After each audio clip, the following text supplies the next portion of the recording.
很多人认为 F-35是一款超视距攻击战机，通常会使用各种空导弹和航弹作为攻击手段，因此 F-35作为唯一配备的航炮设计实属有点多余，甚至有人认为配备航炮就是落后的表现。那么 F-35的航炮是不是多余的存在呢？配备航炮是不是落后呢？别着急，咱们接着往下看呢。从作战属性来看 ，F-35属于超视距攻击类装备，在没有必要情况之下几乎轮不到机炮发起对空对地的攻击，所以有些人就想当然的断定 F-35的各型号装备的机炮如同虚设，甚至没有存在的意义。但事实并非如此啊！由于 F-35的一大重点就是对地攻击能力，因此早在研制阶段，美军就特别重视 F-35究竟要使用什么机炮。美军原本计划使用德国毛瑟生产的 BK-27，这款空用机炮不仅威力大，而且性能还很可靠。因此，欧洲的很多战机都使用 BK-27，例如意、英、西德联合研制的龙卷风战轰机，欧洲战机公司研制的台风，以及瑞典的鹰狮，可以说是欧洲的标准机载机炮了。不过 BK-27的射速只有每分钟1700发，体积也比较大，因此美军放弃使用欧洲机炮，转而找到了通用动力。对于通用动力，相信各位朋友都不陌生了。他们开发的 M61A1 火神机炮，极限射速可达每分钟7200发。曾广泛装备在 F-14、F-18等多款战机上，其轻量化版本 M61A2 也被 F-22采用。由于这款机炮除了射速快，其精度也非常高，空战中不仅能够帮助战机占据先机，同时在对地攻击中也发挥较大作用。当年美军研制 A10的时候，原本打算使用放大版 M61，但后来通用动力发现简单放大会造成重量过大，便全新开发了 GAU8 复仇者。此后他们在复仇者基础上成功研制出了 GAU12 平衡者。它的主要安装对象是一些对地攻击型飞机，例如陆战队以及欧洲部分海军使用的钥匙舰载机。美海军的 AC-130U 空中炮艇也使用这种武器。但 F-35在研制之初可不简单是一架战斗机它还要考虑上舰的问题，因此机炮此类装备重量受到一定限制。于是通用动力应美军要求，将 GA-12的5根炮管减少了1根，4根炮管的机炮被称为 GAU-22A， 它的整体重量从 GAU-12的122.47公斤降至到104公斤，尺寸也得到了缩小。虽然减少了1根炮管以后射速明显减少，最大射速每分钟3300发，但相比于前面提到德国 BK-27每分钟1700发的射速，明显 GAU-22A 在空战中更有优势。那么 F-35使用的 GAU-22A 性能究竟怎么样呢？F-35A 型陆基战斗机版本，由于没有很多关于垂直起降或者舰载机配备的设备，所以机体内部空间相对来说比较充足，因此它是3款 F-35中唯一固定配备机炮的型号。而 GAU-22A 这门4管机炮被安装在 F-35A 左侧机身进气道上方，配有180枚 PGU-47U Apex 炮弹。这种炮弹是专门为 F-35研制的，25毫米穿甲高爆弹 Apex 弹头采用碳化物，战斗部位爆炸破片装药，因此既可以对付硬目标，也能够对付软目标。在零下62摄氏度即80度摄氏度的工作环境中，既可以穿透 2.7 公里处斜角45度放置的14毫米钢或者8毫米亚制均质钢装甲，并且弹体中段装有发条惯性驱动的机械引信，确保炮弹不被冲击引爆或者燃火，安全性更高。咱们前面提到4管版本的机炮射速要比5管稍低一些，这样做带来的好处是精度得到进一步提升。根据美军提供的数据显示 GAU-22A 最大射程大于 3.7 公里，精度比 GAU-8A、GAU-12U 提升了 25%， 命中参数可达 1.4 米位，弹着点3步。有朋友可能知道米位没有，一般是狙击枪才使用的参数。这张图片就是 F-35A 在3公里的距离上使用机炮地面打靶用的靶标，中间的缺口为炮弹命中点。我们明显可以看到弹着点非常集中散布范围非常小，几乎全在靶心。用形象一些的说法就是 F-35A 的飞行员配备了一把狙击枪，能够从 3.7 公里处将多发25毫米的炮弹连续射入一栋多层楼房中的某个扇窗户内。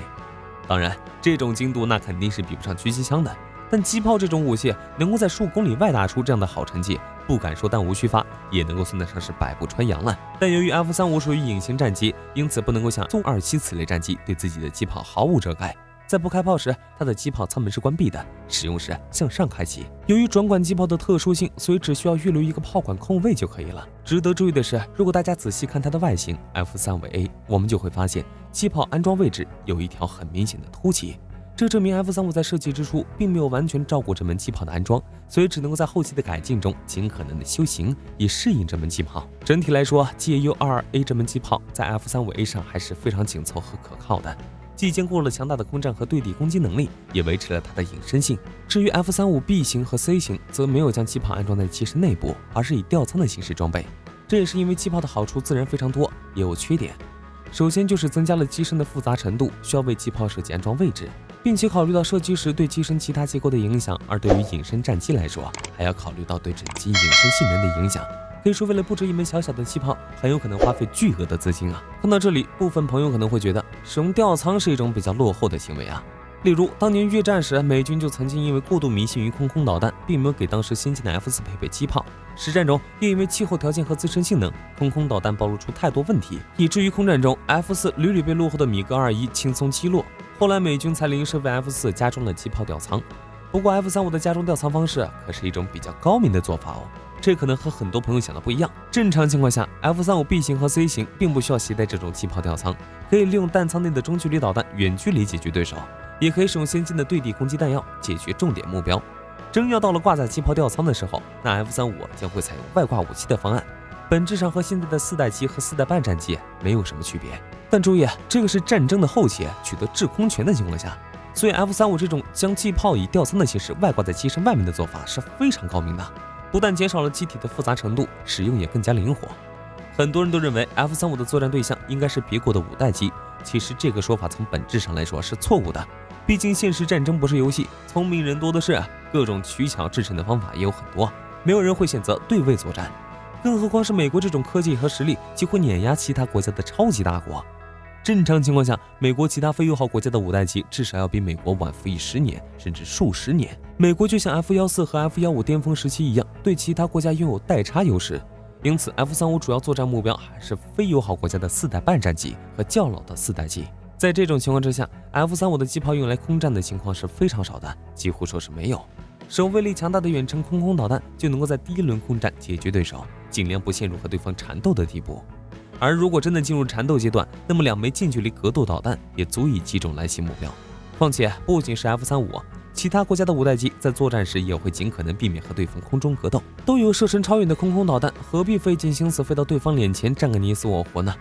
我们回过头来说，曾有部分人说 F-35隐身性能不够出色。大兵想说的是，即便它不怎么出色，也比那些从设计上没有照顾到隐身的4代机和4代半战机要强上很多。几乎可以用碾压来形容这种差距，可不是键盘嘲讽 F-35隐身差就能够弥补的。那么5代机究竟会不会取消机炮呢？关于这个问题，其实在导弹刚刚问世那段时间里，美军做过尝试。咱们前面也提到了，那就是在 F-4上取消机炮，纯粹使用空对空导弹来作为武器。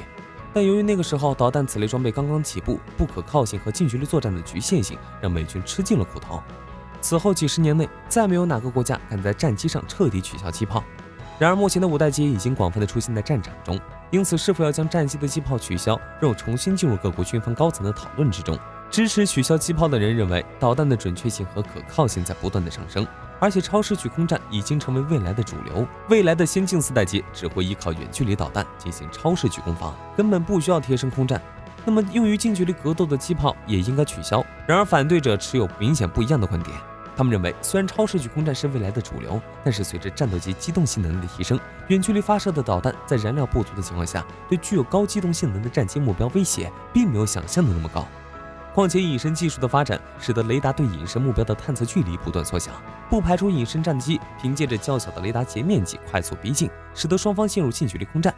在这种情况之下，机炮无疑是飞行员最后的依靠。如果取消机炮，那么在没有炮弹的情况下，战机将很大概率将被敌方的隐身战机击落。以大兵的看法，这2种理论都有一定的道理，而在现实中，其背后也都有实践的国家。比较典型的就是美国和俄罗斯了，其中俄罗斯的发展思路比较独特，他们在设计苏57时极其注意机动性能，甚至不惜以牺牲隐身性为代价，追求更加优越的机动性，使它的最大速度达到每小时2120公里，2马赫。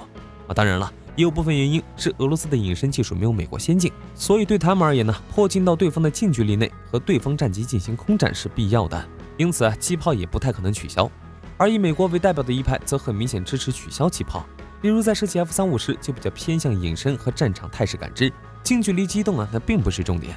从侧面可以看出，美军希望未来打超视距战，不希望己方战机进入近距离格斗。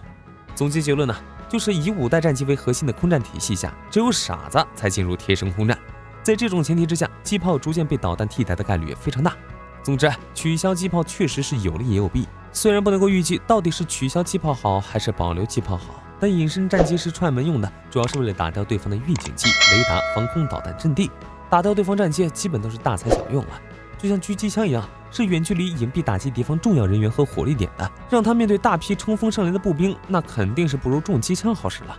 好了，本期视频到这里就结束了。各位朋友认为未来战机会不会保留机炮呢？欢迎在评论区留言。我是大兵，我们下期视频再见。